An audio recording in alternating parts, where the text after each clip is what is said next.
আসসালামু আলাইকুম ওয়া রাহমাতুল্লাহি ওয়া বারাকাতুহু। হাদিস শরীফের মধ্যে আসছে, যে ব্যক্তি রমজান মাসে রোজা রাখলো অতঃপর শাওয়াল মাসের ৬টি রোজা রাখলো, সে যেন সারা বছর রোজা রাখলো।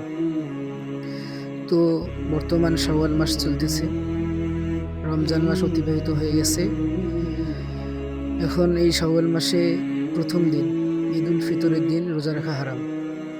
তো আপনারা ভাবতে পারেন যে এই ৬টি রোজা কখন কখন দিবেন। তো সারা মাসেই এই রোজাটা দিতে পারবেন, শুধু ঈদ উল ফিতরের দিনটি ছাড়া। আপনারা যদি চান একটানা ৬টি রোজা দিতে, তাহলে একটানা ৬টি রোজা দিতে পারবেন ৬ দিন। আর যদি কেউ কাজের চাপ অথবা সমস্যার কারণে ৬টি রোজা একটানা দিতে না পারেন, তাহলে সমস্যা নেই, আপনারা ভেঙে ভেঙে দিতে পারবেন, বা সপ্তাহে ২টা এরকম করে দিতে পারবেন। একদিন দিবেন, ২ দিন পর আর একটা, এইরকম করে দিতে পারবেন, সমস্যা নেই। তো এই মাসে ৬টি রোজা রাখা, এই হাদিসটি পাওয়া যায় মুসলিম শরীফে ১১৬৪ নম্বর হাদিস এবং তিরমিজি শরীফে ৭৫৯ নম্বর হাদিস।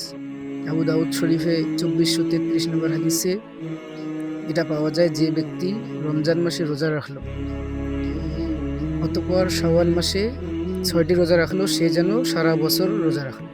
সুবহানাল্লাহ। তো আপনারা প্রশ্ন করতে পারেন যে যদি কেউ কাজা করে রমজান মাসের রোজা, তাহলে কোনটা আগে দিবেন? শাওয়াল মাসের রোজাটা আগে দিবেন, নাকি রমজান মাসে যেটা কাজা করছেন সেটা আগে দিবেন? এখন আপনার যদি সাধ্য থাকে, সময় থাকে, তাহলে আপনি আগে রমজান মাসের রোজাটাই দিবেন। কারণ হাদিসের মধ্যে আসছে, যে ব্যক্তি রমজান মাসের রোজা রাখলো অতঃপর শাওয়াল মাসের রোজা রাখলো, তার মানে রমজান মাসের রোজাটা আগে, তারপরে শাওয়াল মাসের রোজা। আর যদি সময় না থাকে বা ব্যস্ত থাকেন, অসুস্থতার কারণে শাওয়াল মাস চলে যায় অথবা শেষ পর্যায়ে আসে, তাহলে আপনি শাওয়াল মাসের রোজাটাই দিবেন। শাওয়াল মাসের রোজা ৬টা দিবেন, তার পরবর্তী মাসে রমজান মাসের রোজাটা আদায় করতে পারবেন।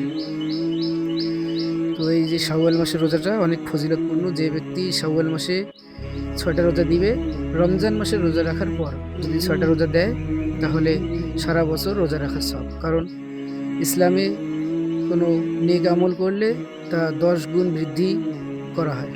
কারণ ইসলামে কোনো নেক আমল করলে সেটা 10 গুণ বৃদ্ধি করা হয়। তখন রমজান মাসে 30টা রোজা এবং এই 6টা রোজা, মোট 36টা রোজা যদি আপনি 10 দিয়ে গুণ করেন, তাহলে ৩৬০ দিন হয়। তো এই যে 1 বছর রোজা রাখার সব তার আমলনামায় লেখা হয়। তো আল্লাহ রব্বুল আলামিন আমাদের সবাইকে এই শাওয়াল মাসের 6টা রোজা রাখার তৌফিক দান করুন। আমিন। এই ভিডিওটি শেয়ার করে অন্যকে দেখার সুযোগ করে দিবেন, যাতে আপনার একটা শেয়ারের মাধ্যমে অন্য কেউ এই আমলটি করতে পারে।